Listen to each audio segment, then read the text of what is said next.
En la clase de hoy vamos a hacer algunos de los ejercicios de la guía.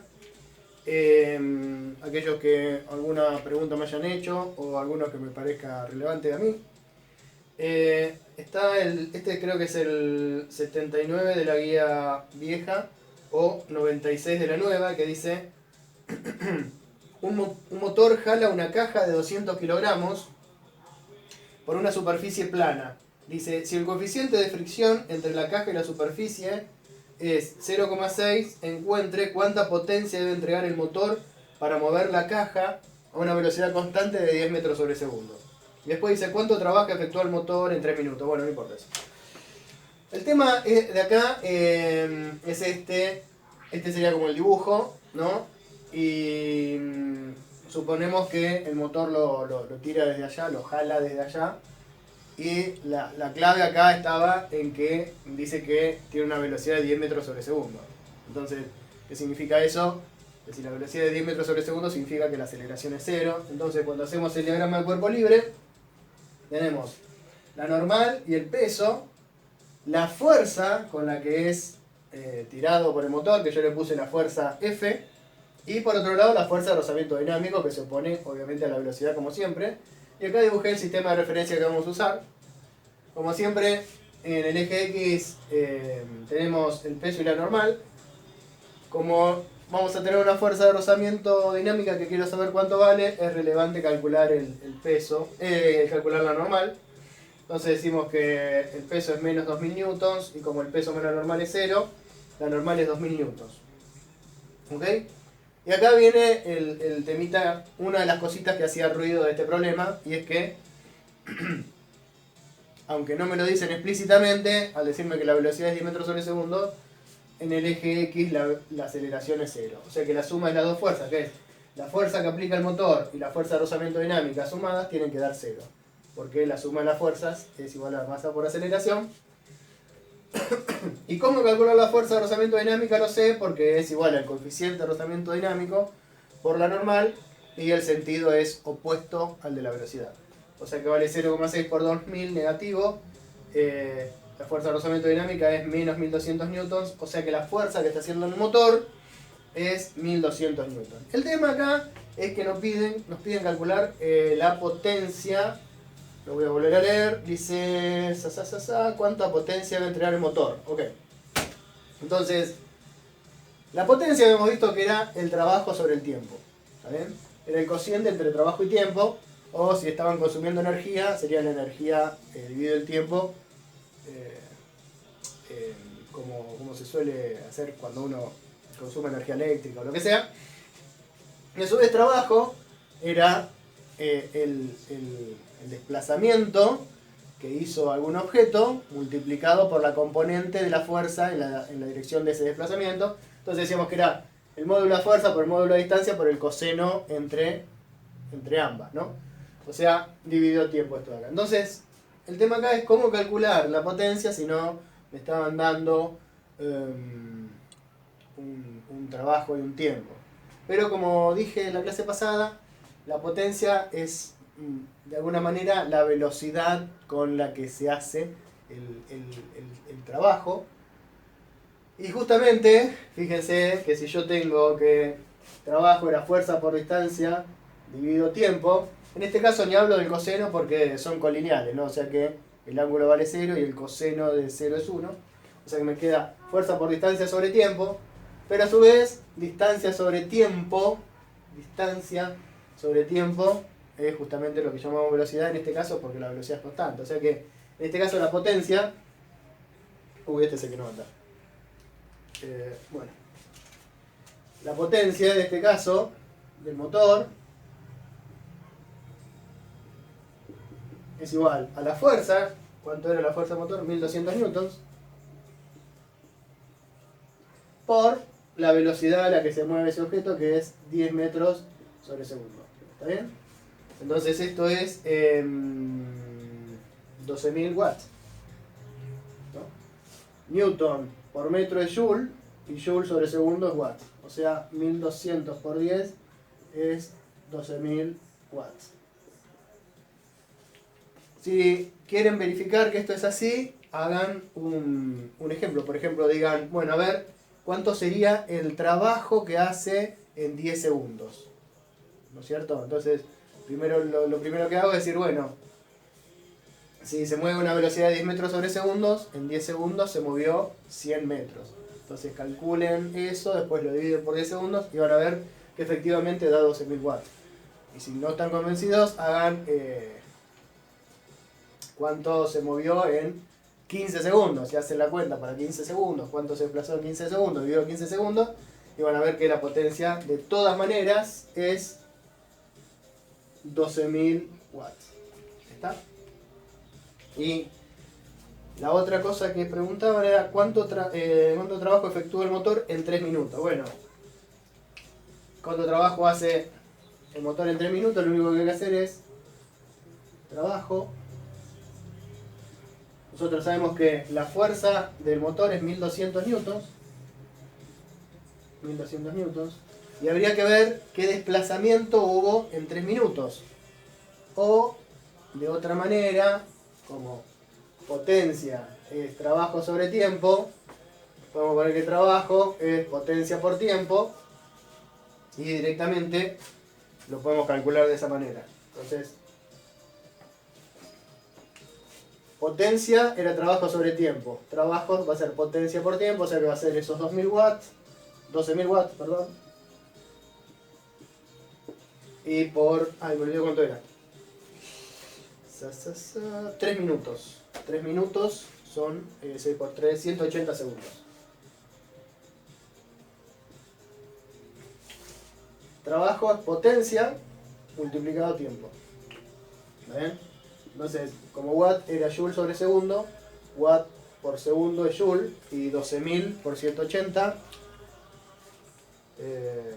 12.000 por 180 es 2.160.000. 2.160.000 joules. Entonces, era este problemita, creo que las consultas venían por el lado de que no habíamos especificado esto de que cuando tengo algo moviéndose a una velocidad constante y había una fuerza también constante, la potencia se podía escribir como fuerza por velocidad, ¿no? El resto me parece que es muy sencillo en las cuentas, no hay nada. Bueno, hacemos otro más. Otro problema bastante clásico en lo que se refiere a problemas que involucran energía mecánica y su conservación es el problema 80 de la guía vieja o 98 de la nueva, que dice: una masa de 1 kilogramo desliza por un tobogán desde una altura de 1,8 metros sin rozamiento. A continuación, recorre 2 metros hasta que se incrusta sin pérdida de energía en un resorte que se halla en equilibrio y sujeto del otro extremo a una pared, el cual se comprime hasta que la masa se detiene. Suponga que, primero, que en el trayecto no hay rozamiento, hallar la compresión del resorte. Bueno, entonces, este es un problema típico de conservación de la energía, porque me dicen que desde acá hasta acá no hay rozamiento. ¿Está bien? O sea, no hay ninguna fuerza no conservativa que haga trabajo. En esta zona tampoco hay rozamiento, o sea que no hay ninguna fuerza no conservativa que haga trabajo. Y cuando el resorte comienza a comprimir el resorte, cuando el objeto comienza a comprimir el resorte, tampoco hay ninguna fuerza conservativa que realice trabajo. Si bien existe la normal no hace trabajo y no hay ninguna fuerza de rozamiento, no hay ninguna tensión que haga trabajo, o sea que desde que el objeto sale desde una altura de 1,8 metros hasta que comprime completamente el resorte, la energía mecánica se conserva. Entonces, podemos empezar por calcular cuánto vale la energía mecánica inicial. La energía mecánica inicial es puramente potencial gravitatoria, porque el objeto es soltado desde 1,8 metros de altura con velocidad cero. Entonces, no hay ningún resorte comprimido o estirado o deformado, digamos. La velocidad es 0, por lo tanto la energía cinética es 0, o sea que toda la energía mecánica inicial es energía potencial gravitatoria. O sea, y eso vale, en este caso, 1,8 metros por 1 kilogramo por 10 metros sobre segundos al cuadrado. Kilogramo por metro sobre segundo al cuadrado es Newton, por metro es Joule, y 1,8 por 1 es 1,8, por 10 es 18 joules. O sea que esa es la energía mecánica inicial, y como no hay pérdida de energía mecánica, va a ser la energía mecánica en cualquier momento.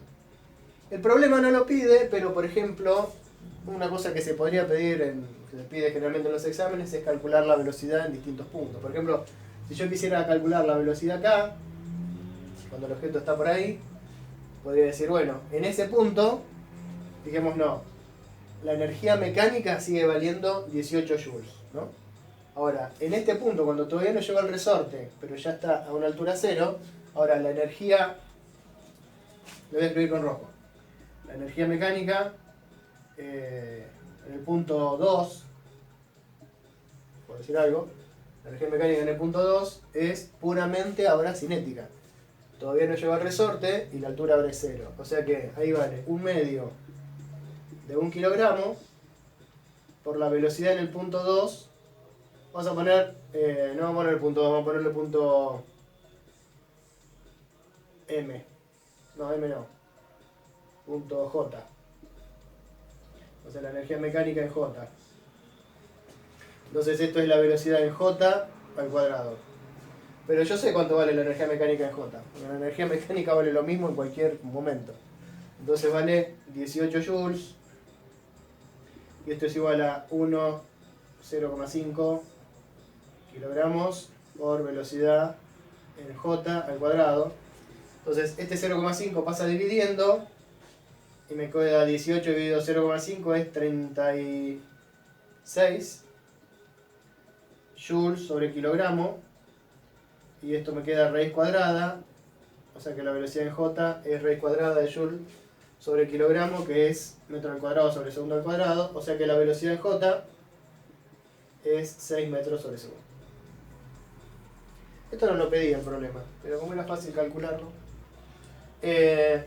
Una cosa importante, recuerden que yo, mediante métodos de conservación de la energía, mediante criterios energéticos, puedo calcular cuánto es la velocidad en un punto, pero es la velocidad al cuadrado. O sea que darme cuenta si que se va para allá o si va para allá, me lo tengo que dar cuenta por el contexto del problema. Eso en este caso no era muy importante, pero hay otros problemas en que es muy importante. La energía se relaciona con la velocidad al cuadrado, o sea que el signo de esa velocidad yo lo tengo que deducir del contexto.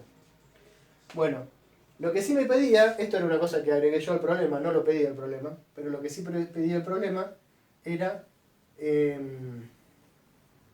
cuánto se contrae el resorte, ¿no? Porque esto baja, pasa por acá, empieza a comprimir el resorte y lo comprime hasta que el objeto se detiene. Bueno, la energía mecánica, vamos a decir que esa es la energía mecánica final, que por supuesto vale 18 joules. Ahora bien, cuando el resorte se detuvo, la altura es 0, por lo tanto la energía mecánica, la energía potencial gravitatoria es 0, y si se detiene la energía cinética también es 0, o sea que la energía mecánica final en ese momento es puramente energía potencial elástica. O sea que vale 1/2 de la constante elástica, que en este caso es 40 newton sobre metro, por la deformación, que en este caso es una compresión, elevado al cuadrado. Justamente esa deformación es mi incógnita. Esto era, dijimos, 18 joules. 18 joules. 40 dividido 2 es 20. Newton sobre metro. Recordemos que que joule es newton por metro. O sea que el newton se simplificaría con newton y este metro va a pasar allá como metro al cuadrado. Entonces, por delta x elevado al cuadrado. O sea que como dije antes, esto me queda 18 sobre 20 metros al cuadrado, y esa es la compresión al cuadrado. Entonces, el delta X, nosotros lo vamos a tomar como la raíz cuadrada de 18 dividido 20 metros al cuadrado, y eso, vamos a ver cuánto es raíz cuadrada, ¿cuál es? Raíz cuadrada de 18 dividido 20. Y eso vale 0,95 casi. 0,95 metros. Entonces, el objeto es largado desde acá con velocidad 0. Pasa por acá, ya calculamos con qué velocidad, aunque no lo pedían. La velocidad era 18 joules, como no hay trabajo de fuerzas no conservativas, en todo momento la energía mecánica se conserva. Y al llegar a este punto y comprimir el resorte hasta que el objeto se detiene, eso ocurre cuando la compresión es 95 centímetros. Otra cosa que pide el problema es decir, ahora, dice, ¿cuánto trabajo? No, esto cuál es. Este era B. Suponga ahora que el tramo marcado por AB y que tiene 1,2 metros hay rozamiento. Ok, entonces hay una segunda hipótesis, es decir, un nuevo problema, en donde se supone que antes de llegar al resorte hay un tramo de 1,2 metros, donde hay rozamiento dinámico. El coeficiente de rozamiento dinámico vale 0,3. Mu dinámico es igual a 0,3. No debí borrarlo, pero bueno, inicialmente la energía mecánica ya sabemos que es 18 joules. La energía mecánica inicial sigue siendo 18 joules. Lo que nos gustaría saber ahora, como ahora sí va a haber un tramo en donde las fuerzas no conservativas realizan trabajo, y va a ser un tramo que mide 1,2 metros, tendríamos que calcular justamente cuánto valen esas fuerzas no conservativas. Entonces, hacemos un diagrama de cuerpo libre. En ese diagrama de cuerpo libre ponemos, el diagrama de cuerpo libre lo vamos a hacer en el momento en que el objeto está transitando esta zona con rozamiento. Entonces, cuando el objeto está transitando esta zona con rozamiento, tenemos el peso, como siempre, la normal, y la fuerza de rozamiento dinámica. En el eje Y, tenemos la normal y el peso, la normal, y el peso en este caso que vale menos 10 metros sobre segundos al cuadrado por 1 kilogramo. Eso es igual a 0, o sea que la normal vale 10 newtons. O sea que en el tramo horizontal la normal vale 10 newtons, y en el eje X no me interesa calcular la aceleración, me interesa calcular nada más que cuánto vale la fuerza de rozamiento dinámica. Fuerza de rozamiento dinámica es menos, porque apunta en el sentido opuesto a la velocidad, menos 0,3 por 10 newtons. ¿Vale? Recordemos, la fuerza de rozamiento dinámica es igual al producto del módulo de la normal por el coeficiente de rozamiento dinámico, y el signo viene de cómo se está moviendo el objeto. Tiene sentido opuesto al de la velocidad. Si se mueve hacia la derecha, en nuestro caso, la fuerza de rozamiento dinámico es hacia la izquierda, o sea, negativo. Entonces 0,3 por 10 es 3 menos 3 newtons. ¿Vale?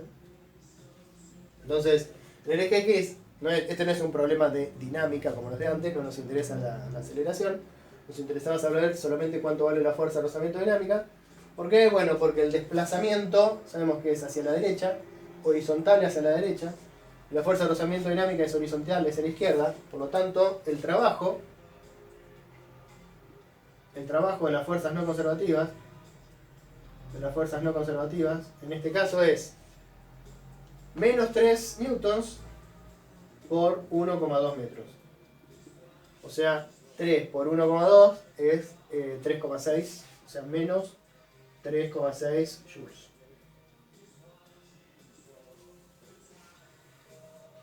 A este punto me parece que lo llamaban B. A ver, sí. A este punto lo llamaban A, y a este punto lo llamaban B. ¿Está bien? Entonces, ¿qué hacemos ahora? Bueno, usamos igual que en el ítem anterior, usamos el teorema de la conservación de la energía mecánica. Decía, la variación de la energía mecánica es igual al trabajo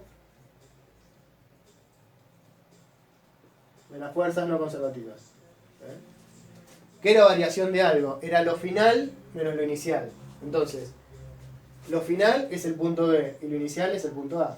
O sea, la energía en B menos la energía en A, la energía mecánica. La energía en B menos la energía en A es igual al trabajo de las fuerzas no conservativas. Y eso era menos 3,6 joules.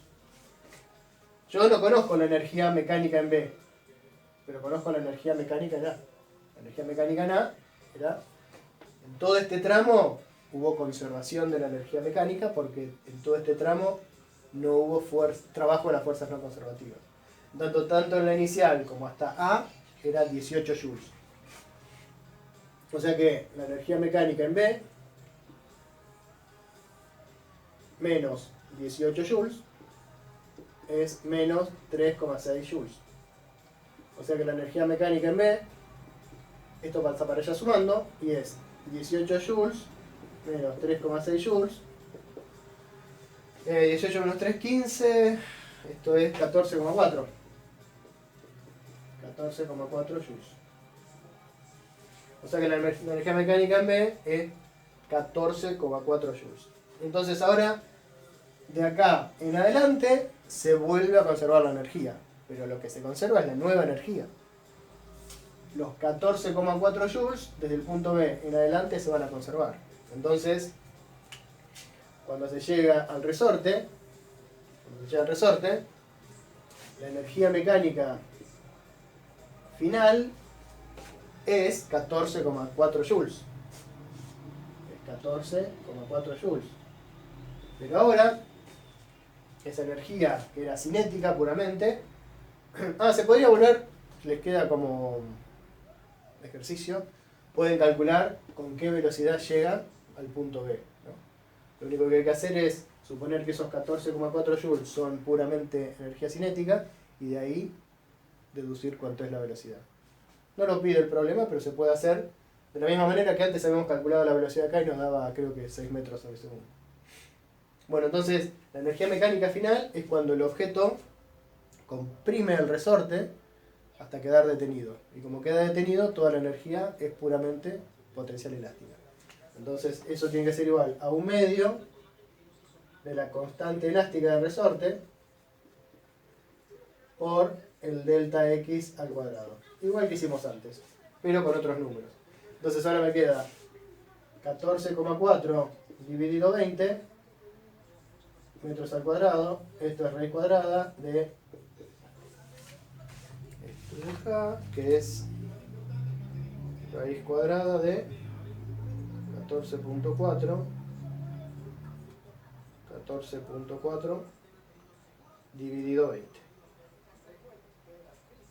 Bueno, y esto es 0,85 aproximadamente. O sea que ahora el delta x es 0,85 metros. Por supuesto que al haber perdido fuerza y llegar con una velocidad menor, hace que ahora, para detenerlo, la compresión sea un poco menor. Ok, este era un problema un poco más clásico en cuanto a los de conservación de la energía mecánica. Un problema absolutamente clásico, pero clásico, de conservación de la cantidad, de conservación de la energía, por lo menos hasta este momento que llegamos nosotros, es el siguiente. Se supone que viene un objeto circulando por una superficie horizontal y entra a un loop, como el que hacen... había unos autitos que se llamaban Hot Wheels, que venían, hacían un loop y seguían de lado, o como hacen algunas montañas rusas, o como Homero en la película de los Simpsons. Bueno, hay muchas versiones, ¿no? Pero se entiende. Viene el objeto por acá, entra a un loop, que es un círculo, da la vuelta y sale. Entonces, todos sabemos que si viene con una velocidad enorme, viene y hace trum y pasa, ¿no? Si viene con una velocidad enorme, es lo que hace, justamente para poder lograr esto. Si es un motociclista, viene a la máxima velocidad, etc. Ahora, si viene con una velocidad menor, va a dar la vuelta y va a salir. Ahora, si viene con una velocidad menor, va a ser así. Va a ser así, bloom, boom, y va a caer, ¿no? Entonces, hay una velocidad a partir de la cual se completa la vuelta. Entonces, hay muchas maneras de adaptar este problema. Es decir, bueno, lo largo desde alguna altura, o hay un resorte comprimido que les da la velocidad para llegar a esta velocidad inicial. Hay miles de maneras de adaptar este problema, pero esencialmente la pregunta siempre es la misma. ¿Cuánto es la mínima velocidad que tiene que tener el objeto cuando va a entrar al loop para que pueda completar una vuelta y seguir su camino? ¿Está bien? Entonces, una de las respuestas que cuando yo pregunto esto en la clase me dicen, ah, bueno, la condición es que llegue al punto más alto con velocidad cero, ¿no? Las hago yo las preguntas y las respuestas porque como no hay nadie, excepto mi perro que no sé por qué está ladrando, la respuesta es no, porque si yo llego de tal manera que en el punto más alto llego con velocidad cero, si tengo velocidad cero, cuando llego acá, ¡pum!, caigo. Entonces, eso no puede ser. Entonces, lo que nos tenemos que preguntar es ¿qué significa que el objeto no caiga?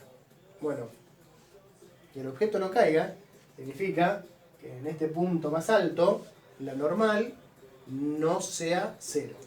¿Está bien? Que para que haya contacto entre el objeto y esta pista, tiene que existir una normal. ¿Está bien?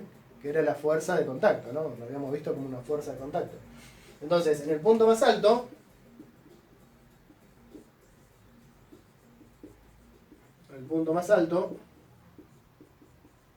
debe existir la normal, ¿no? O sea que la condición para que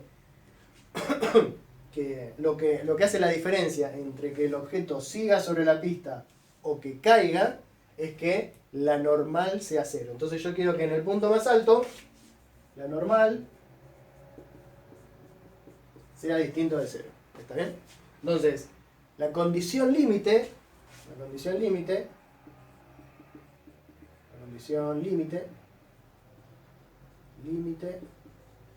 es que en el punto más alto es la velocidad con que yo llego acá, de tal manera que haga que en el punto más alto la normal sea cero. Condición límite es normal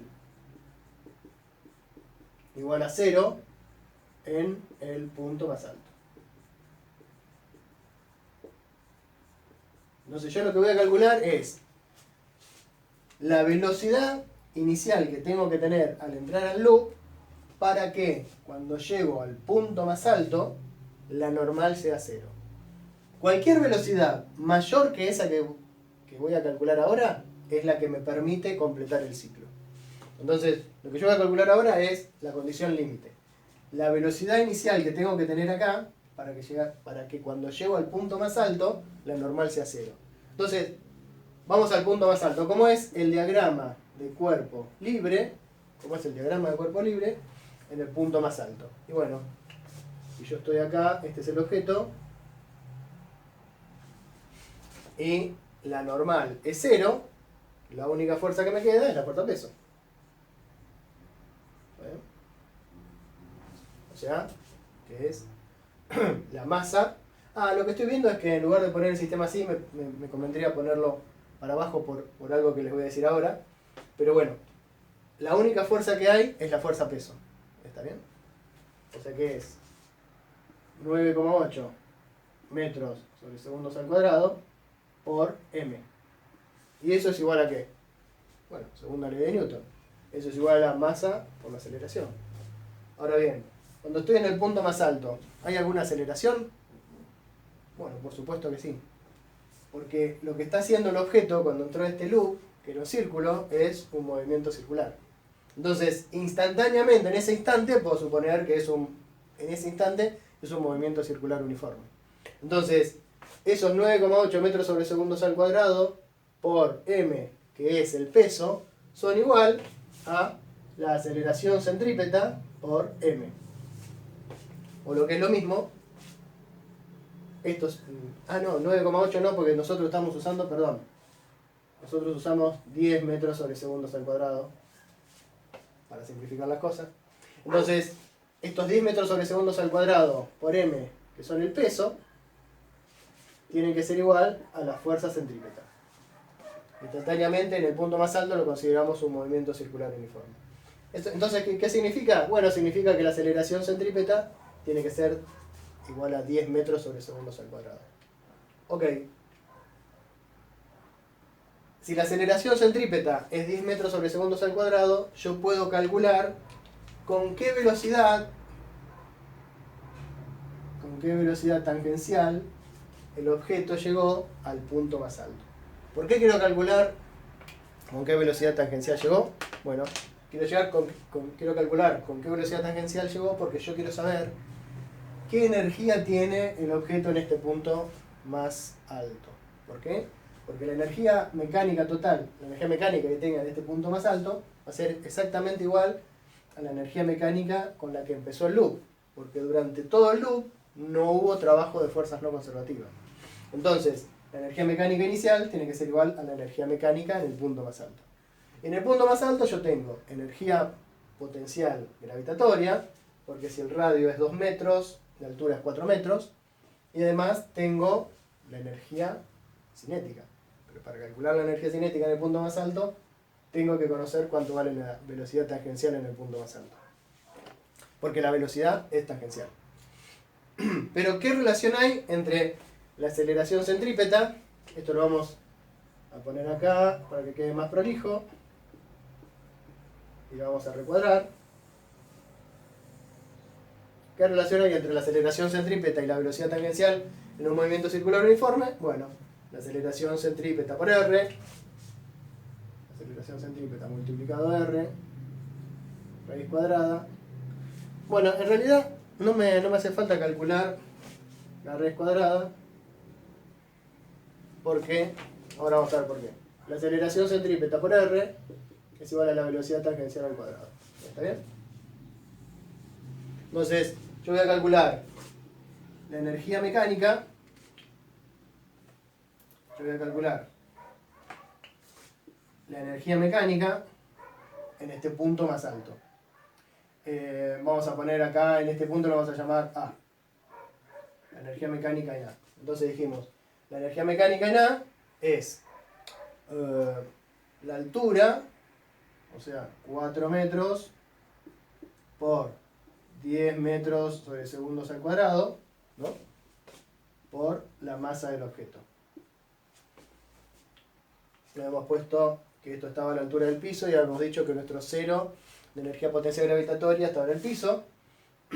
O sea que, si estoy a 4 metros de altura, la energía potencial gravitatoria es la altura, que es 4 metros, por la aceleración de la gravedad, por la masa del objeto.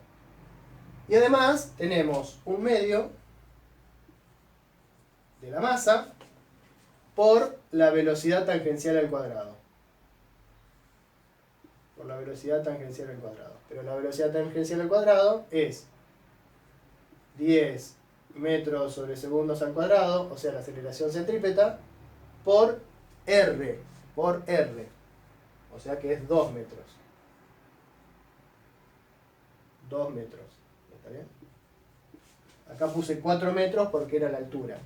Si el radio de giro es 2 metros, la altura en el punto más alto es 4 metros. Ok. Y la tenemos que comparar con la energía mecánica inicial. La energía mecánica inicial era puramente cinética. Era cuando el objeto estaba entrando. Era 1/2 de la masa por la velocidad inicial al cuadrado. Entonces, lo único que tengo que hacer es igualar la energía mecánica en A a la energía mecánica inicial. ¿Está bien? Entonces, para que no se mezcle, lo podría escribir con otro color que se vea. Por ejemplo, este de acá. Entonces, voy a escribir esto igualado a esto. A ver, me queda... Bueno, ya voy a ir haciendo la cuenta. 4 por 10, 40. 40. 4 por 10, 40. Metro al cuadrado sobre segundo al cuadrado, ¿no? Por la masa más. Este 2 se simplifica con este 2 y me queda 10. O sea, metro por metro, metro al cuadrado sobre segundo al cuadrado por m. 4 por 10, 40. Metro por metro, metro al cuadrado sobre segundo al cuadrado por m. Más el 2 se va con el 2. Me queda 10 metros al cuadrado sobre segundo al cuadrado por m. Y acá me quedó 1/2 de m por la velocidad inicial al cuadrado. Entonces lo primero que vemos es que m aparece en todos lados, entonces se simplifica. Y lo segundo es que acá me queda metro sobre segundo al cuadrado y metro sobre segundo al cuadrado, o sea que puedo hacer 40 más 10. Entonces me queda 50 metros al cuadrado sobre segundos al cuadrado. 40 más 10 es 50 metros al cuadrado sobre segundos al cuadrado por 1/2 de BI al cuadrado. ¿Está bien? Entonces, ya está. Este 2 pasa para allá. Y me queda que 100 metros al cuadrado sobre segundos al cuadrado raíz cuadrada es BI. O sea que BI es 10 metros sobre segundos. O sea que si este objeto entra con una velocidad de BI igual a 10 metros sobre segundo, llega al punto más alto con una normal igual a 0. O sea que si yo quiero que el objeto complete, la vuelta sin caer, necesito que BI sea mayor a 10 metros sobre segundo. Perfecto. Entonces, este es un ejercicio súper clásico para los temas de conservación de la energía. Se lo suele mezclar con cualquier otro tipo de cosas. Por ejemplo, en lugar de preguntar cuánto tiene que ser esta velocidad, se dicen, le ponen, por ejemplo, un resorte comprimido y dicen, bueno, ¿cuánto tiene que ser la mínima compresión para que el objeto complete la vuelta? O, por ejemplo, le ponen un plano inclinado y dicen, bueno, ¿cuánto tiene que ser la altura mínima como para que el objeto complete? Pero, en definitiva, todo nace del análisis de que hay que pensar que la condición límite es que al punto más alto llegue con la normal igual a 0 y que como es un movimiento circular existe esta relación. Este problema suele aparecer muy frecuentemente en muchos exámenes. Ok, dejamos acá.